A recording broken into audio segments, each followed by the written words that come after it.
Bonjour à tous, bienvenue dans cette nouvelle vidéo. Je voulais revenir un petit peu en vidéo justement sur ce début d'année. Pour certains, je sais que ça va être le début, la reprise. Certains ont déjà repris, mais certains justement vont commencer cette année. Tout ce qui est justement scolaire, là ça y est, je suis désolé. C'est pour vous, vous allez devoir y aller et vraiment je vous souhaite bon courage. Donc voilà, en tout cas, déjà, début de vidéo, bonne année à tous. Bonne et excellente année. Meilleurs vœux, bonne santé à vous et à vos proches. Et pour ce début justement d'année, il faut qu'on parle des problèmes. Il faut qu'on parle des emmerdes. Je suis désolé, je vais être un petit peu terre à terre. Donc si vous ne voulez pas entendre des mauvaises nouvelles, eh bien passez. Mais en tout cas, si vous voulez justement être dans les bonnes nouvelles, dans les mauvaises et être résilient, restez et on en parle là maintenant. Cette année, l'année dernière, il y a eu des soucis. En début d'année, ça va un petit peu dans la merde, mais il faut voir justement qu'est-ce qu'on peut en faire. L'année dernière, même ce début d'année, voilà, Trump, impeachment, là il y a l'attaque, c'est quoi, c'est en Iran, ça se passe plutôt mal. C'est des choses sur l'international, mais qui vont forcément nous impacter, qui vont nous toucher, rien que justement par le pétrole. Il va y avoir voilà, hausse du pétrole, ceci, cela, donc hausse de plusieurs choses. C'est des choses qui vont nous impacter. Et ce qui est terrible, c'est que tout ça, pourquoi? Tout ça pour essayer de contourner justement pour donner un nouveau souffle médiatique et embrouiller les gens. Trump, il a son côté impeachment là qui voilà, ils essaient de voir comment ils peuvent essayer de le vaquer, ceci, cela, et il essaye justement de détourner l'attention en faisant ça. C'est pas mon analyse, mais pourtant c'est l'analyse sur laquelle je suis d'accord. Et justement, Idriss Aberkan en parle très bien. Je vous mets en lien justement dans la description le lien vers la vidéo de Idriss Aberkan et je suis tout à fait d'accord avec ça. Et vraiment, c'est des choses qu'on a déjà vues dans l'histoire et qui se sont justement reproduits. Et même en France, on le voit parfois justement au niveau des tensions politiques, quand il arrive à apparaître certains événements, ça permet justement de faire passer certaines choses. Quand il y a des Coupes du Monde, quand il y a des gros événements sportifs, les problèmes, on les voit plus bizarrement. Et parfois, justement, quand il y a des trucs comme ça, eh bien, ils essaient de faire passer des lois en douce. D'ailleurs, il va falloir que je me renseigne parce qu'apparemment, il y a ces derniers temps une loi sur l'immobilier qui serait passée. Je ne suis pas sûr qu'elle soit vraie, si c'est un fake ou pas. J'ai vu ça sur Facebook. Donc, il faut voir le vrai du faux. À voir donc justement si nous l'ont mis justement par derrière ou pas. Donc ça, c'est des choses qui arrivent dans le monde, des tensions internationales, mais il y a aussi des choses qui arrivent encore à l'international. Je vois par exemple au niveau de l'Australie. C'est des choses qu'il faut en parler malheureusement. Le climat, on le sait bien, c'est des choses qui nous impactent, qui viennent de plus en plus dans nos vies. C'est vraiment terrible ce qui se passe en Australie. Ces grands feux gigantesques, c'est 2 fois la Belgique qui a brûlé. 2 fois la Belgique. C'est pas rien. Et ça va continuer. Et pendant combien de temps, on ne sait pas, les grandes villes sont attaquées, les fumées de toute façon se propagent, même jusqu'à Sydney. L'économie de l'Australie va être terrible, donc ça va jouer sur leur pays, ils vont, je pense, avoir du mal à s'en relever. Et bien sûr, ça joue encore l'économie au niveau de l'international. Après, vous savez, dans les grands malheurs, il faut aussi trouver quelque chose de positif. Je sais que c'est dur, mais c'est un exemple justement qui est intéressant. Malgré tout leur malheur, l'Australie est la preuve même que le climat va mal, que, que aucun pays justement est épargné. Ce grand pays qui est beau, qui a quand même une certaine puissance économique, qui a aussi ses intérêts, eh bien, il est clairement impacté justement par le réchauffement climatique. Et je pense que peut-être que ça va être une tournure à un moment. Je pense que l'Australie va peser davantage justement dans les débats, les futurs débats justement sur l'écologie, sur ce qui se passe dans le monde. Et il va peut-être être amené justement à changer justement les regards et autres. De toute façon, la Chine aussi en est conscient et ils vont faire des choses. Et eux, au moins, ils vont y mettre la puissance. Voilà, l'Australie, c'est sûr, là, je pense qu'il va y avoir quelque chose. Les États ont tendance, on peut voir, la dernière COP a accouché d'une souris, un peu de rien du coup. Ils ont essayé de se tenir jusqu'au bout pour essayer de faire quand même quelque chose. Mais bon, voilà, les pays essaient à chaque fois de trouver leurs intérêts. Et là, clairement, quand on voit que leurs intérêts peuvent être vraiment menacés et impactés par ça, qu'à un moment, il faut arrêter les conneries, eh bien, je pense que du coup, là, ça va porter. Donc, ce malheur va quand même amener quelque chose plus tard, je pense, de positif. C'est dur quand on doit passer par des malheurs comme ça pour arriver justement à quelque chose de positif. À croire que les incendies qui sont passés aux États-Unis n'étaient pas suffisamment importants pour faire changer certaines personnes, et surtout Trump. Alors, le problème encore vient de Trump, mais pas de certains politiciens dans les communes et autres. Bref, je m'éternise là-dessus, mais il y a d'autres soucis qui nous arrivent et qu'il faut voir et qui nous impactent. Il y a des soucis, on en parle encore, par exemple, allez, chose plus locale, qui nous concerne plus en France. Je ne sais pas d'où vous êtes, mais moi je suis français.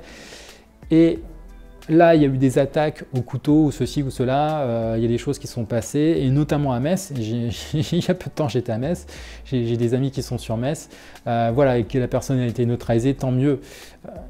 On voit que malgré ce qui s'est passé avant dans le passé, maintenant on arrive davantage à réagir plus vite, que les forces de l'ordre sont là beaucoup plus réactives, et en France, mais même en Angleterre.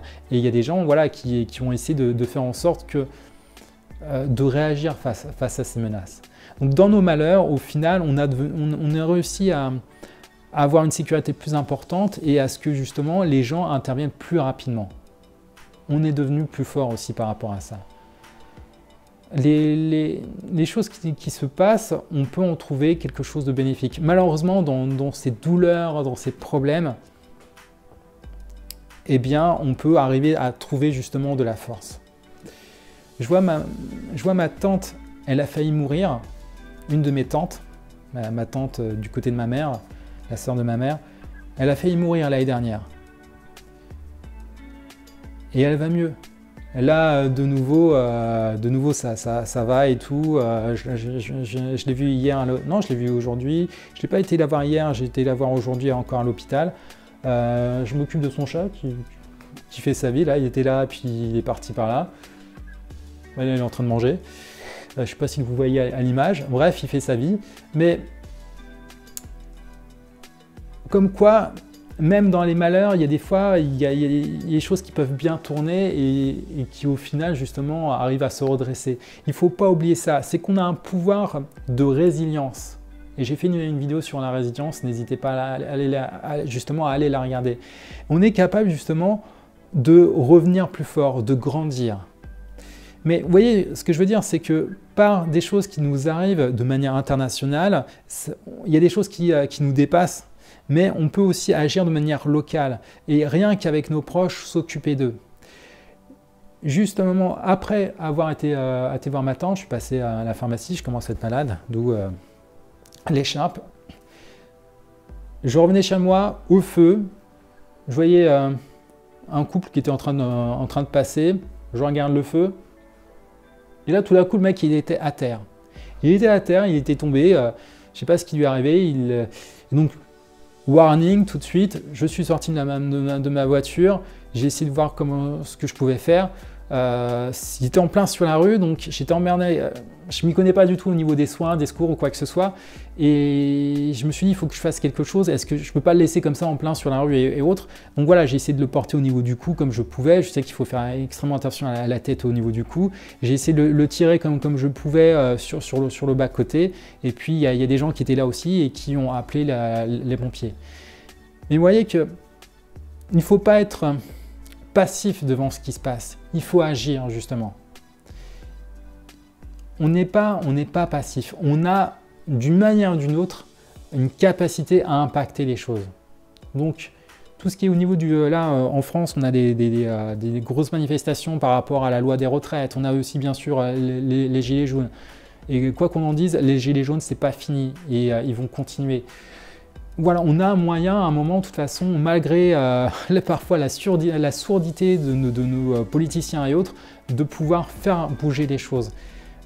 Des fois dans le dur, hein, c'est vrai qu'au niveau de l'économie, au niveau des commerçants, au niveau de certaines entreprises, je pense que ça va être très dur. Et malheureusement, certaines entreprises, je suis sûr que certaines ont dû certainement déjà fermer. D'autres sont vraiment impactées financièrement et c'est compliqué. Donc il faut peser le bien et le mal par rapport à ce qu'on fait ou voir comment on peut faire justement pour avoir le moindre mal. Et là, c'est encore compliqué, c'est encore un autre débat. Mais on a quand même moyen d'agir. Et je voyais justement vraiment à un autre niveau. Et là, par rapport à ce qui s'est passé, par rapport à ce bonhomme, autant il y a des gens qui n'ont rien à foutre et qui ont tracé la route, autant il y a des gens qui se sont arrêtés, des gens même qui étaient là à pied qui se sont arrêtés, qui sont venus vers nous, qui nous ont demandé « Est-ce que je peux faire quelque chose? Qu'est-ce qui se passe ?» Il y a des gens aussi en voiture qui se sont arrêtés. Il y en a une voiture qui a fait demi-tour. Ouais, qu'est-ce qui se passe? Vous avez besoin d'appeler les pompiers? Non, c'est bon. Voilà. Ce que je veux dire, c'est que c'est bien qu'il y ait des gens qui réagissent et qui ne soient pas simplement passifs ou qui n'ont strictement rien à foutre. Malgré ce qu'on en dise, il y a des gens qui sont là justement pour agir et pour bouger. Et à votre niveau, vous pouvez aussi faire quelque chose, avoir un impact. Donc que ça soit au niveau bien sûr de la politique, combattre un peu parfois justement les inégalités, les injustices, on a tous nos mots à dire, même si on ne va pas forcément manifester, on a quand même un pouvoir d'impact d'une manière ou d'une autre, que ce soit sur les réseaux sociaux ou en parlant, il y a toujours quelque chose à faire. Et après, que ça soit donc sur ça, sur les politiques, sur justement l'écologie, ce qu'on en fait, justement ce qu'on achète, ce qu'on n'achète pas, ce qu'on fait au niveau des dépenses et des trajets. Là, justement, pour mes trajets sur Metz, j'ai utilisé Blablacar. Voilà, je me suis dit, j'aime être tranquille dans ma voiture, j'aime pouvoir écouter mes audios. Mais il y a un moment où on peut aussi agir de manière à pouvoir aider. Je trouve que c'est aussi dépanner les gens pour pouvoir faire ces trajets-là. Et puis voilà, voir si justement on peut agir d'une manière ou d'une autre, même si c'est un peu minime, en contribuant justement à un transport groupé par rapport à l'écologie. Et bien voilà, j'ai utilisé Blablacar. Je pense qu'on a tous quelque chose à faire. C'est parfois des petites victoires, mais ces victoires, petit à petit, elles nous font grandir. Et on a cette capacité aussi, comme je vous dis, de résilience. On a cette capacité de devenir plus fort. Ensemble, à notre échelle, même si parfois les choses internationales ont l'impression qu'on n'y a pas un impact, eh bien tous ensemble, on a un impact. Et les choses vont aller et il va falloir justement s'inscrire dans un nouveau monde. Le monde a changé. Nous-mêmes, on a changé et on doit changer, on doit évoluer. Et je pense qu'ensemble, on a cette capacité justement de construire ce nouveau monde, de construire ensemble et d'avoir un impact. Ne croyez pas que vous n'avez pas d'impact. Ne croyez pas justement qu'en politique, ça ne sert à rien d'aller voter. Non, cette croyance ou cette capacité qu'on a justement à un moment de croire qu'on n'a plus d'impact, elle est fausse. C'est une croyance limitante. Donc, aux prochaines élections, on peut dégager ce putain de président là qui nous fout la merde. On a cette capacité à pouvoir changer les choses. Et je pense que certains d'entre vous, peut-être, certains hésitent aussi à essayer de se lancer en politique pour pouvoir bouger les choses. Eh bien non, il y a cette possibilité-là. Il faut qu'on y croive. On a tous ensemble ce pouvoir justement de faire en sorte de contribuer à améliorer ce monde. Et il faut chercher justement en nous. Que ça soit donc pour la politique, l'écologie, mais aussi dans nos combats familiaux, dans nos combats au niveau de notre travail, on a cette capacité justement à pouvoir aller et améliorer et aller vers le succès. Trouvez en vous justement les forces, l'énergie, la volonté. Vous avez quelque chose en vous de brillant, de puissant. Ne le négligez pas. Vous avez cette force. Et je vous en conjure, utilisez-la. Ne soyez pas simplement dans l'obscurité, non. Utilisez votre lumière pour que justement vous puissiez rayonner justement sur les gens qui vous entourent et sur le monde. Vous avez ce pouvoir. Voilà, je vous envoie du coup, je vous ai parlé des choses négatives, mais au final, on arrive à quelque chose de positif. Chacun à notre échelle et ensemble, on a cette capacité. Voilà pour 2020. Voilà pour 2020 comment on doit faire. Même si l'année semble commencer mal, elle peut justement aller vraiment vers le mieux. Mais c'est que à votre échelle et ensemble, c'est ensemble qu'on pourra justement faire cette différence et qu'on portera 2020 justement vers quelque chose de plus successful comme diraient certains, mais surtout vers quelque chose de plus beau et rayonnant.